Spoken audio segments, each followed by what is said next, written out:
Wow. Welcome to another episode of Bold Movers and Shakers. This is Alexis Ray, and I'm bringing to you today Ellen Violette. Ellen is an amazing woman, and I'm just still kind of floored, like flabbergasted that she just, you're how old, Ellen? I'm 66. You are not. You're not. I thought you had integrity. You have to be lying. No way. Guys, if you don't have video, It's just a number, yeah. she looks amazing and has lived through so much struggle. And we won't go into that because she did a great job, talking about that. What's the name of your podcast, Ellen?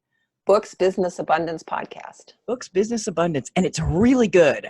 It really is. And her story is amazing. But we're going to focus on today are some things that are really focused on bold moves that authors want to make, could make, aren't making, and how Ellen can help with that. How's that? Awesome. Okay, great. What we know is that, people understand that having a book is akin to having a business card these days. But you don't have anything if you don't get started. So what happens? Right. What happens? Well, usually what happens is people write a book and then they say, I don't know what to do. And it frustrates me because what they should have done was some legwork before they wrote the book that most authors don't do. So what kind of legwork? Yeah. So yeah. in order for a book to sell, first of all, that's the first thing is, see, people think about writing and they don't think about marketing and selling before they write the book. So first of all, they don't know whether it's going to be sellable. They don't know if it's something anybody wants to read. And they don't know how to position it so that people would want to read it, will be able to find it, and will like it when they see it. So wow. Yeah. So, I mean, you need to have a great title. You need to have a great looking cover. And, the gorilla in the room is Amazon. And when you publish in Amazon, you get 2 categories and 7 keywords. And so you want to know what those are before you write your book, because you can use them in your title and subtitle. You can use them to start marketing your book. You're going to use them in your Kindle description. And so those are the things that should be done first. So what happens is when people write the book and they haven't done all this, and then they sit there and go, okay, well, what do I do now? What I do if they come to me at that point is I say, okay, well, first let's fix the book if it needs to be fixed. So the first is doing a review and seeing if it's ready. Because as you were saying before we started recording, you help people get on podcasts. And I'm going, but they may not be ready to get on a podcast because their book may not be right, and they're just going to embarrass themselves and nobody's going to buy it, and it's really going to, hurt them. So you have to make sure that you're doing it right so that you have that credibility and you don't really torpedo yourself before you even start. And sometimes what's even worse is when something is almost there. So people are thinking, well, it should work. I mean, it looks like, it looks good, but something's wrong. And sometimes what it is that, like when somebody writes a title, sometimes they know what they're talking about and they think they've come up with this really cool title. And the truth is it makes no sense to anybody else. Yes. So a lot of times someone will come to me and they'll say, oh, here's my book. What do you think of the title? And I'll say, and the first thing if I say to you, the first thing, what does it mean? You're in trouble. Yes. Because it means I don't know what it means. Yes. Right. So I'll say, what does it mean? And then they'll give me a whole big long explanation of what it means. And then I say, well, guess what? They don't have cliff notes there, and you're not there to tell them what it means. So your title's not working. Right. So it's not working, or they're lazy, they don't niche it down enough. So it's too generic. Like, I mean, if you go and you write a book and you say, real estate investing, well, there's a million books on real estate investing. So, is it real estate investing in apartment buildings, real estate investing with no money down, real estate, and even beyond that, great. There are books about that. So how is yours different? So you really have to look at what you can do that's going to make your book different from all the other books out there. Because if it's not different and they've got 10 to choose from, they're either not going to buy or they're going to buy the one from the person who's already the go-to person in that niche. Yeah. Yeah. So, yeah. I mean, there's some standard rules just beginning with the end in mind. You have to, everything's marketing. Right. Marketing's everything. Exactly. Yeah, exactly. And people they don't even go and look and see what else is out there. So, sometimes like they'll come up with a title and they haven't researched it and somebody's already used that title. I'm working with somebody right now that had that issue. And so we changed the title and made it, a slightly different way of looking at it. so that it could stand out and it could be different. So as soon you want to be different, you don't want to be one in a bunch of other in a sea, you know. And then one of the other, yeah. Go ahead. I was just curious, Ellen, about that. What happens if somebody gets an ISBN on it? Can you get one on a title that's already been taken? Oh yeah, you can. I just don't think you should. Yeah, I was just Yeah, curious. I mean, yeah, you can trademark a title, you can't copyright it. Okay. So, you know, but if somebody else has it, I mean, that's one of the problems. So for instance, like a lot of times what people will do is they'll go and they'll research, you know, their terms. And the one that I always love to use is how to be happy. So there's how to be happy, happy, and happiness. Well, what people figured out is that how to be happy has more views than happiness. And so, and there's less competition in general. So they would go with how to be happy. Well, the problem was at one point I went in there and there were 48 books that were titled how to be happy. Wow. So yeah, now last time I looked, it was down to 8. So, but the point is if you go there and you go, well, which book do I get on how to be happy? You're not going to get any of them. It's just there's no differentiation, and you don't know what's speaking to you. So let me ask you something about that, because I was researching a title the other day. Mm-hmm. It's called The Forgiveness Factor. Mm-hmm. Well, that's good. There's 2 books. That's it. 2. In my marketing brain, I'm thinking that might actually be a good thing to catch, you know, to go ahead and because if somebody's typing it, and the person who's done the first one has been a, you know, mega bestseller. So if somebody's going to keyword search for The Forgiveness Factor, you're going to kind of ride along in with that search, right? Because that's the title. Yeah, but if you've got the same title, that's not good. No, you have to, I guess you differentiate it with the tagline.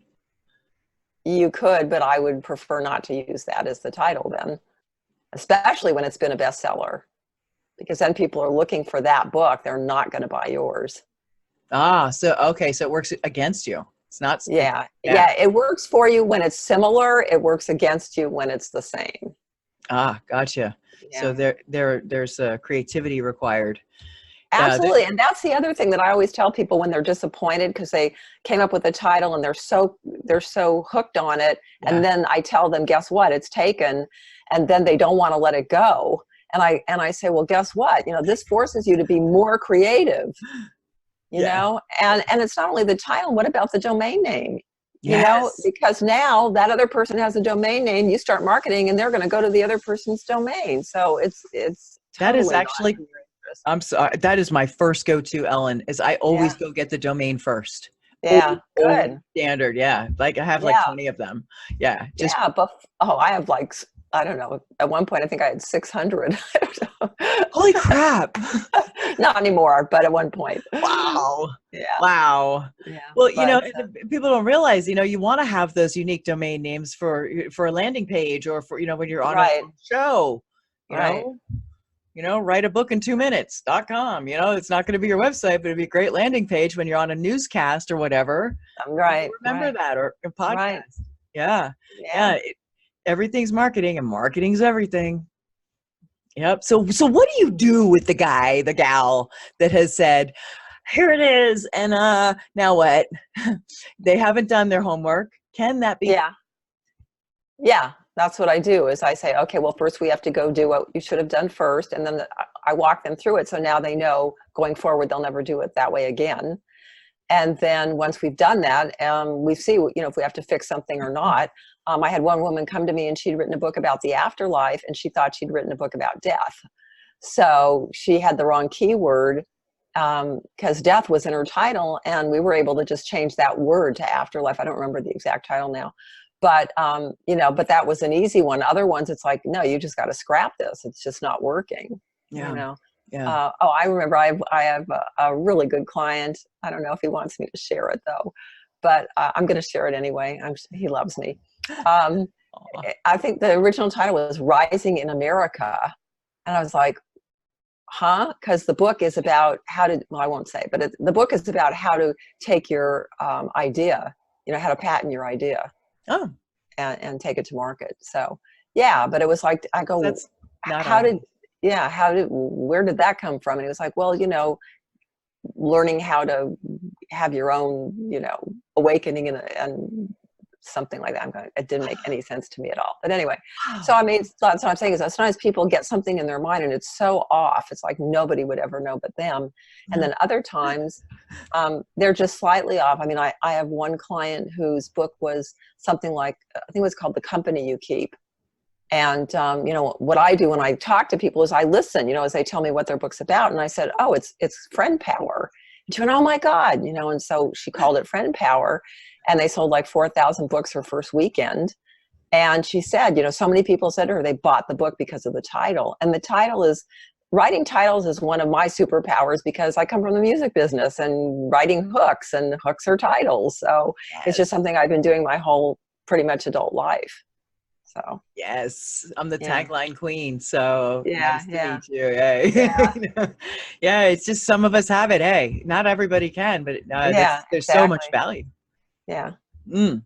Yeah. So, what is the best thing then that somebody could do? First of all, I'm thinking about doing a book. So let's do the ideal scenario, because you remind me of like the highly paid color correctionist at the salon. You know, why did you do that? I don't know. It was cheap. It was on sale. It was L'Oreal. I don't know. Fix it. That's hysterical. You're that gal. And that's awesome that you can do that, but you know, so we fix it, you know, so we've changed the title, we can change the cover, you know, we can do inside design, and then we help them publish it. And then, you know, it depends on what they want to do, where to publish, how to publish. And I've gotten known for doing bestseller launches because I have a 100% success rate taking people to #1 on Amazon. But, you know, that's just the first step. I mean, that's like, you know, jumpstart your marketing by doing that. But then you've got to like have a plan, you know, and a lot of times what people will do, even when they work with me, is they'll do the bestseller launch and they're all excited and they don't do anything else, you know? And so I'll say, look, first of all, you can do that. You know, if you keep it in, there's something in Amazon called KDP Select. And if you keep it in there, then you can use their promotional tools and you can do it every 90 days. So I said, you know, you can create a schedule where every 90 days you do some kind of promotion with it. It's not like, you know, now that you know how to do this, don't just do it once. So people do it once and they go, wow, that was a lot of money maybe for just doing it once. I go, but you've learned a strategy that you shouldn't use it once. You should use it over and over. And the cool thing is that the more books you write, the more money you make every time you do a promotion on any of your books. So I can do a book on one book promotion, and I've got 5, I think, or 6 other books there now. So, you know, and so every time you add one and every time you keep doing that, you make more and more money. And that's what's really cool, because now well, for me, we were talking about this before too, like being a creative, I always want to be writing a new book. I always want to be doing something new. So, you know, some people may look at writing a book and go, oh, I have to write another book. Then that's not for you. But if you're like me and you love writing books, then you just want to write more and more. So eventually you get to the point where you literally can have a full-time, you know, you're not going to get super rich for most people, but you can have a full-time passive income, you know, streams, 5 or 6 or 10 or 20 of them. And, you know, have a nice little income there. You know, it's your own Social Security, because God knows what's going to happen with the real one. Right? So, the what? There is a Social Security. Yeah, no, I heard. Yeah, no, that's like a myth. That's like the mythical unicorn. Yeah. Yeah, no. Oh, that's not well, there. Now even a little bit people get they're threatening to take away. So yeah, and it's we're living 30 years longer now. Right. It's a lot longer. We've got to come up with something, right? So let me ask you about the marketing part of this. Yeah. And I would imagine that you're probably like a real estate agent is to their buyers. They're scared. They have emotional ups and downs. They have no idea what they're doing. You do all of this for them, right? Like with them. You're probably a big shoulder. I can do both. I mean, we can do it for them. We can do it where I coach them through it. It just depends on them. You know. So somebody could give you their book and say, "Here, please do this." Yes and no. Okay. And what I mean by that is, like, when we do the bestseller launches, they have to be set up publishing wise right. And I have done publishing for people where they just gave me their book and we did everything for them. And then when we do the launch, we do it. Okay. We always do the launch. So, I mean, I have a team and they know where to, you know, where to put it, what groups to put it in, what, you know, announcement sites, that kind of thing. Yeah. And then depending on person and how savvy they are with marketing and how much they want to do. They can do as much or as little as they want. And obviously the more they do, the longer it's going to stay, you know, on the bestseller list, but we get them there. And then it's, you know, whether they want to spend more money with us to keep it there or whether they want to continue marketing, and some of them just don't do anything and they just let it go. So then it really becomes a matter of driving traffic to your Amazon link, really. Absolutely. Yeah. So that's where you start doing the promos on a podcast. And, I had an interview yesterday, a pre-show. And so it's July, guys. I can't get onto the show until October. That's the schedule she has of that many shows. So it really takes a while. Yeah. The pitch where I met you, the guy that wanted me on his show, they ended up telling me that they wouldn't even take me unless I wanted to pay to get on it now. That it was booked like 6 months in advance, and now they wanted to, I don't know what it was, $500 or something to even, and then they would move you up or something. I don't know. Anyway, but then they have another show that they said I could go on the other show. So. Yes, there's definitely that very, very large audience. Is that, is it worth the expense? Yeah. Mm-hmm. What I do like, but wait, and it isn't always worth the expense because no, it's not. Yeah, because it's more important to be on podcasts that are in your niche than it is to be on one that is that's really big, but is so general that they're not really paying that much attention. Absolutely agree. 1000%. And in that vein, how you said, well, if the book's not going to be any good, they could still go on a podcast, whether that book turns out to be or not. They're still marketing their services or themselves. Oh yeah, they can market the other, but in that case, I wouldn't be suggesting that they go look at the book. Just talk about what they do more. Oh yeah, absolutely. Yeah, that becomes something later that that they can promote for sure. And I guess there's still this idea. You probably have to dispel this myth every day that that the moment you hit done, ding, send, it's magically gonna right. It's magically going to promote itself. Yes. No, it doesn't. Yeah. No. What are some of the most interesting, or maybe there's one interesting sort of angle that someone's taken to drive traffic to grow their business or keep the bestseller status? Have you got a story about that? I know I took you by surprise with that one. Yeah, I don't have a particular story. I mean, there's so many different things that you can do. What I tell people is, what do you like to do?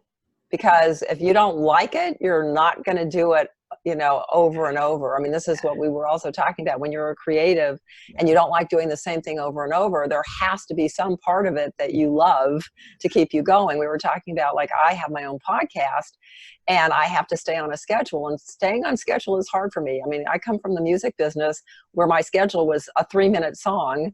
And, I would write it at my own pace. I would go in the studio and record it. And the whole process to me was fun, except, well, there are times like, where you're sitting there and some drum thing isn't right and you're freaking out. But most of it is fun, and there's no really time schedule usually. I mean, if you're working for an artist, and they have a record coming out, that's different. But that, rarely happens until you're really inside. And so you're basically doing it on spec and you're just doing your own thing. But when you've got a podcast and it comes out weekly, you've got to make sure that everything's done on time.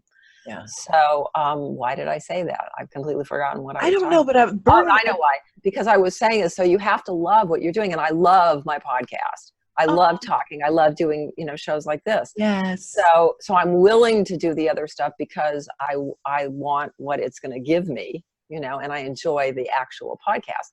But I have found across the board that if you don't love what you're doing or don't have a big enough why that keeps you committed to doing that thing that you're doing, you're not going to keep it up. You're not going to do it. And I think that's why so many people fail, because they don't have clarity about what they really want and what they're good at and what they can do, what they're willing to learn, and then creating a schedule to do that.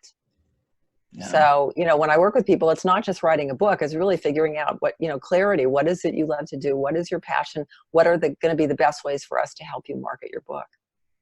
Yeah, because if you don't have that, when those mighty winds come, you're just going to blow right along with it like a Right, right. tumbleweed. Yeah, unless you have the, and if you have the, the budget, then of course, there's lots of things we can do for you, but you got to have either time or money, right? Yeah, yeah, it helps to have Yeah. both. Yeah. Yeah, yeah. So one of the things that I remember hearing on your podcast about your Uh-huh. personal story Uh, was that you at least started out with what we were all told, which is write about what you know about. yes. And before the camera rolled, you said how much you love writing and you love still doing the books. And so, Mhm. so do you ever run out of material? Are you like looking up hot topics now and going, oh, big pens, those are a big deal now, I'm going to write about that? Nope. You're shaking your head the whole time I'm No, because talking. if there's one thing I'm always saying to my husband, it's like, oh my God, how am I going to do, in this lifetime, how am I going to get everything done I want to do? You know? Yeah. So yeah, I mean, I haven't even written a book yet about, doing bestseller launches. I haven't written a book about my entire process because I'm still Yeah. figuring some things out. Because what happened was I had a process early on and I wrote a book about it. And then the whole thing changed, the whole marketing thing changed. And so I discontinued that book. And now it's like, okay. So, I've been trying a whole bunch of different things over the past several years and now going, okay, well, what's the new one going to be beyond the bestseller launch? I know, So, right? yeah. So, I mean, things are always changing in the marketing space, whereas the book space, writing them doesn't change. So, I mean, that is like, that's my flagship is my 3 days to ebook cash program. Say that again. It's a catchy title, Chicky. 3 days to ebook cash 3 days to ebook program. cash. I like Yeah. And I started doing that in 2004 and I created this workshop. And the reason I created it was when I decided I wanted to write books, I got online and I found ebooks and I went, oh my God, this is amazing. I can get directly to my audience. I don't have to go through gatekeepers like A&R people who are idiots, and I mean, I literally had this A&R. Yeah, I literally had this A&R person say to us this one time, my job is to say no, and your job is to tell me why I should say yes. And then they would play you some song by an artist, songwriter that you could never get cut as an outside songwriter and say, well, why can't you write me something like that? Which, I mean, it was ridiculous. So did that make sense what I just said? Do you understand what I'm talking about? That's like a hoop like on fire that you'll never get through. Right. There's like artist songs that only artists can write. And then there's songwriter songs, which are more that several people could do, So as a songwriter, you're never going to get an artisty song cut. So that's, so that's the deal. Oh my goodness. Yeah. So. No wonder you were running through the house saying, I found it, honey. I found it. I found it. Right. So I found it and I was really excited. And so I went and at that point there was really literally just a book on writing ebooks. And there was one like e-course or something. So, and I got to the end of the book and it said, now it's time to start marketing. And it was like 2 pages long. And I was like, what? So I was like, and I was like, oh my God. So anyway, so then I said, well, and it was hard and there were no coaches, to work with. And I work best when I work with a coach. And so I thought, well, wait a minute, I could do this. I could figure this out and I could do this better. And so that's what I did. And I created this workshop and it was done over a week period. And then with 3 days in the middle to actually write the book. So there was like instruction before, write the book, and then finish the book. And so I've given the workshop 30 times over the last 15 years. That's awesome. Yeah. And I helped hundreds of authors all around the world.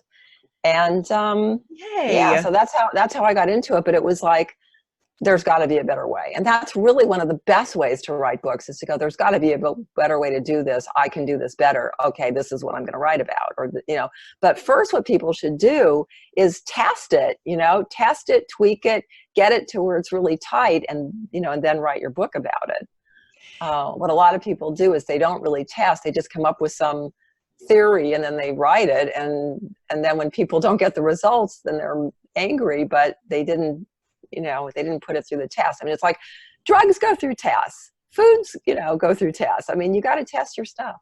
Tim Ferriss tells a very good story about that, about how he came Yeah. Why don't you go ahead and tell that story? I It's love so it. funny because you know what? On the podcast this week, that story came up as well. No Um, kidding. yeah, she brought it up. Um, yeah, so he wanted to be a vagabond millionaire. And in other words, travel around and be a millionaire and all that. Yeah. And so that's what he wrote. And when he tested it, nobody wanted it.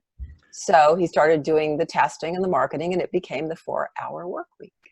So, okay, I'm going to add to that. Here's Yeah, further testing. And yeah, yeah. yeah. So this is the testing that I think you're talking about. And Mm-hmm, he tested titles. mm-hmm, And he tested 4-hour work week. He tested other hour work weeks, mm-hmm. and then what he did, Ellen, was he took, and this is how he knew what to do was he did Facebook ads, I believe, and put them Mm-hmm. out there, and then it right when the person got to the point of hit send, like yes, I'll buy that, it would say, I'm sorry, we can't process your card right now. And that was how he knew. Oh. It's a very good story. It's very smart. That's definitely something to So, do. because he didn't have the book. Correct. Yeah. Correct. He was, yes. And That's that was how clever. he knew what people were looking for, because they got all the way through to the sales page. Oh, Yes. that's And kind of then weird though, because you're gonna have a lot of pissed off people.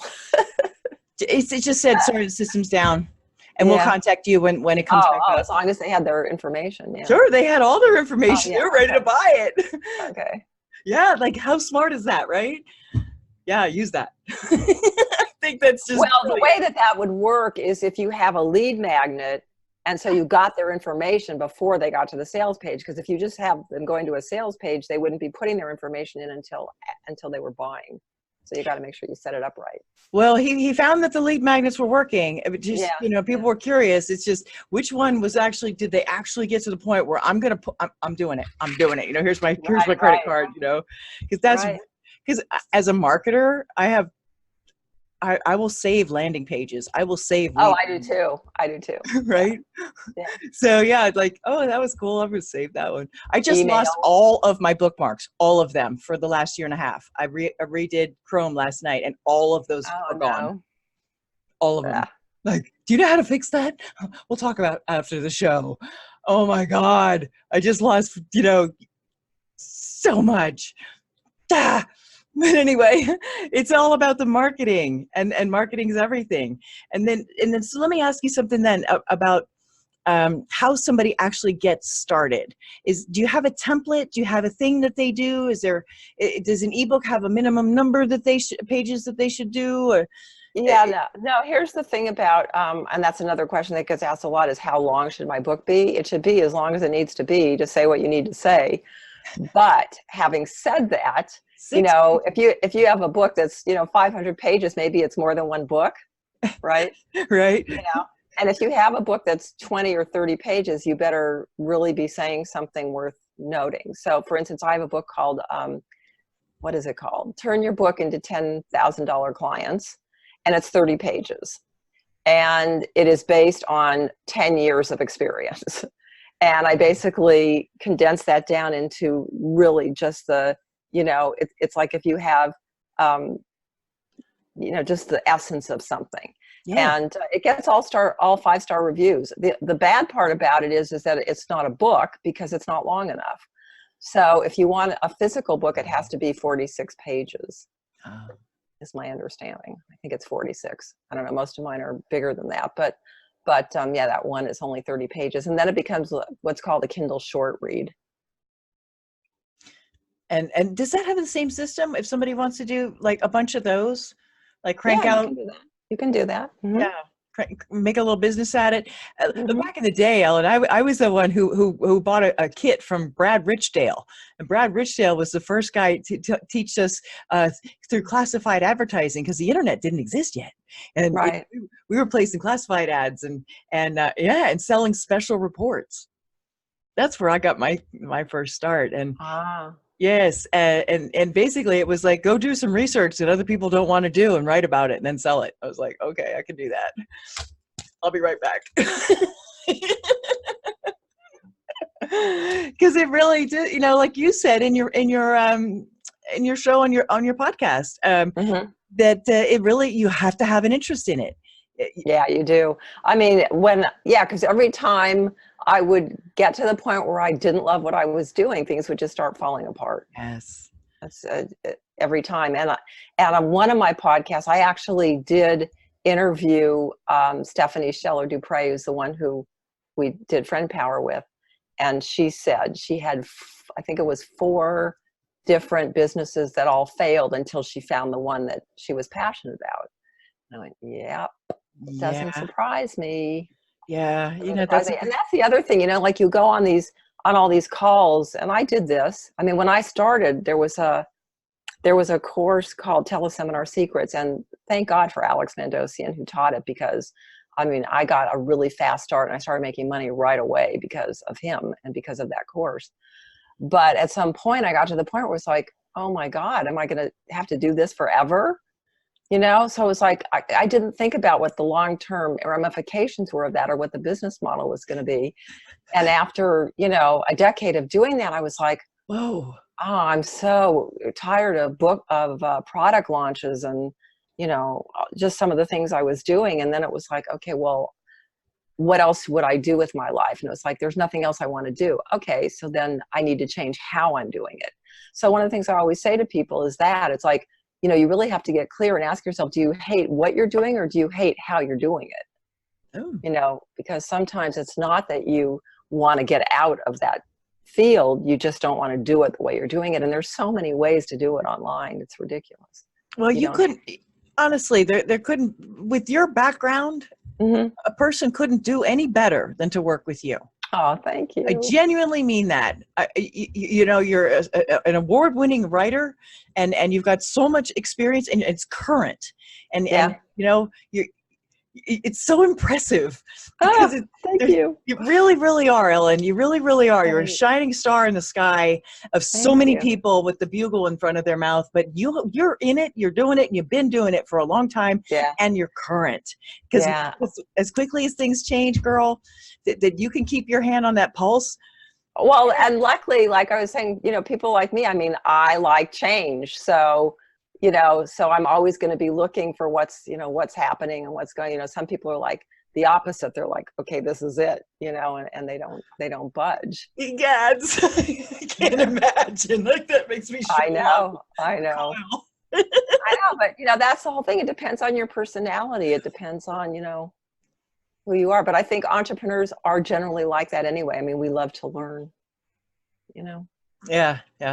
But I've gotten much more focused with my learning now. See, in the old days, it was like the shiny object syndrome, you know, and I felt like I had to go on every webinar and all that. And now it's like, I'll see a webinar, I'll go, ugh, another webinar, you know. But so it has to be something I'm really, you know, interested in. And now it's like, okay, well, what's my goal for this year? And does this fit into that? And if not, it's a no for now. You know, maybe I'll come back to it later, but it's like, you can only do so much. And it's so easy to just feel like, you know, oh, I got to do this. Oh, I got to do that. No, you don't.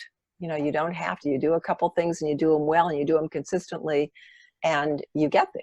You know? That's so good. That's such good advice. Yeah. Because you know, the marketers, I mean, people have gotten smart. They're savvy with their. I got a real quick story before I let you go, and that is simply this. I'm an information junkie too. It's so easy to get, you know, caught up in that, and I'm in the business of helping people create messages that matter, right? And I pop into this guy's webinar and he's like, the words have changed. And I'm like, really? Maybe I need your program. Wait a minute, this is my business. Like, I'm not missing anything. Stop it. Simply, you just got to stop learning and start doing. Right. Well, I remember actually early on, I had a mentor, and I mean, at this point I had just written my first book, you know, and I was teaching that. Well, or maybe I wasn't teaching it yet. I'm not really sure where I was exactly, but he said that to me. He said, Ellen, you know, you've got to stop.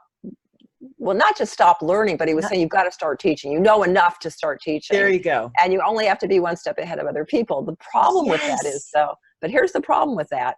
Like now, everybody writes an ebook and suddenly they teach ebooks. And I say ebooks, I mean, now books and ebooks are interchangeable. When I started, people saw them as different. Now they're the same. Yeah. But it's when we work with people, we do both. You know, it's just a different format. Yeah. So, but it's easier just to get started with an ebook because it's cheaper and easier for people who can't do both, don't have the money to do both. But yeah, so I forgot what I was saying about that. Well, I just want to wrap that up around what you're saying. And if you remember it, Yeah. bring it up. But Yeah. honestly, to be able to streamline in this barrage of information and thinking, oh God, I needed that, or I don't know that I need it. Maybe I need it. I've been that person. I'm still paying bills on stuff like that. Right. Right. Guys, save yourself some money, get with someone like Ellen. No, actually get with Ellen and really like streamline it and learn like right out of the gate exactly what needs to be done and what doesn't need to be done, and make your whole project so much easier, less stress. Don't you Right. want But to? here's what I was going to say Go, earlier, girl. which is now, somebody writes a book and right away, people say, well, how'd you do that? And then they ask them how to teach them. Well, I've been doing this 15 years and there are people who've been doing this 2 months. Right. Yeah. And it's up to people to do their homework, and figure out who they want to pay money to and who they want to work with. Yeah. And I had this woman come to me and her title was missing a question mark. It was a question and there was no question mark. And I said, why is there no question mark? And she was like, so upset, and she goes, I paid this person $1,000 and they didn't. Why didn't they tell me this? And I said, because that's not their expertise. They helped you because they'd written a book and you asked them to help you, but this is what I do. This is my specialty, and so that's you can only do what you can do. We get out there, we tell people what they should do, but they have to do their due diligence and find the best people for themselves too. And unfortunately, there are a lot of people out there who call themselves experts now who are just not experts compared to people who have, just done it and refined it and taught it and, had all the questions answered because people asked them 100 times. And, so there is some personal responsibility in that, but yeah. And we all waste money too. I have to say, I've never met anybody in this business who didn't waste some money. They went to the wrong person, somebody disappeared. It wasn't what they expected, so there are those things. But one of the other things I do want to say is that a lot of times when I'll talk to people who are very good at what they do, and they're coaches especially, and they don't have a book, but they have a process because they're working with people all the time and they're teaching it to them. And then they'll say to me, well, I don't know what to write about. And I say to them, well, what do you do when you work with people? And they go, oh, I do this, and then we do this. And they tell me their whole system. And I go, well, that's your book. And I'm always surprised that they don't get that they already have it. They just haven't figured out that they have it. Is there a bit of a worry that kind of like when you file for a patent, it's already there, like everybody can look at your recipe now? Is that it, or is they just? Oh, I love that question. Yes and no. Okay. Because first of all, everybody is going to find the person that they resonate with. So for instance, I've had people come to me and taken my workshop or worked with me where they said, oh, I took so-and-so's course already on writing and it was too complicated for me, or I took so-and-so's course and, this didn't work for me, or that, or whatever it is, So sometimes it's just not the right fit, even though the material is similar. But what I've also found, which I found so fascinating, because there's where you think, oh, I don't have anything unique, or, oh, they're going to think I'm an imposter, whatever it is. And so this one time I did this joint venture with this woman who, and oh God, I hope this isn't a disaster, So I brought her on and she was talking about how she teaches people to write books. And I was like, so relieved. It was like so different from what I do. It was so totally different. Like she was, teaching people how to do books, like, just questions, put a question and do the answer. She was saying like all these fast ways to write books and all this. And what I was teaching was how to write. It's a process that you could use over and over, but really so that how you could get that signature book, how you could get that book based on your expertise. And what I teach is like, once you've got your outline, like it's not just a book. Once you've got that outline, you can write the book and you can create a program from it too. So each time you create an outline, you can have those two things from it. And then of course with a book, you can do an audiobook. There's just so much you can do. It's crazy. Yeah. I'm liking that. Yeah. That's but I just saw that, oh, wow, it's so different. So then I've been going through the One Funnel Away challenge with Russell Brunson because I'm at the point in my career where I I've been working with people on the high end a lot, and I have home study courses that really weren't getting out there. And I thought, okay, I really need to have funnels for this. So I got involved with that. And, and so one of the things that he teaches you is to what he calls funnel hacking. And you go and you look at other people's funnels to see what they're doing. Yeah. So I went and I looked at this other person's funnel. And again, I was like, oh my God, are we teaching the same thing? And I got his book and everything. It's like, oh, no, it's different. It's different, you know, and their process is like a 6-month process and my process is a week. So wow. How do people reach you? How do people get in touch with you? How do they jump in your pocket? They can go to the website, www.booksbusinessabundance.com. You can see a whole bunch of the stuff that we do there, although we're getting ready to just completely revamp the whole thing, but will still be at booksbusinessabundance.com. Okay. And there's a contact page there, and then you can also get to the podcast from there, and you can get to all the books on Amazon from there. So everything is there. Fan-freaking-tastic, Wonder Woman. Such a rock star, and I'm so grateful for you being on Bold Movers and Shakers. Well, I'm so excited that you were excited to connect with me when you heard what I said on the other show. Yeah, girl. Yeah. You guys got to check out Ellen's story. It's 11 minutes and 22 seconds of what a life. And then get with her, because your book really is what's going to help propel you forward and all that happy stuff. Thank you very, very much once again. Thank you so much. It's been a pleasure. It's been a blast. It's so amazing. I wish I didn't have to let you go. This is Alexis Ray. Thanks again for tuning into Bold Movers and Shakers. Please check the show notes for how to get in touch with Ellen. She's a rock star in her own way, and she'll help you get there too. I'm pretty sure of it. Until we talk again, be bold, take it one baby step at a time, and you'll get there. Bye-bye.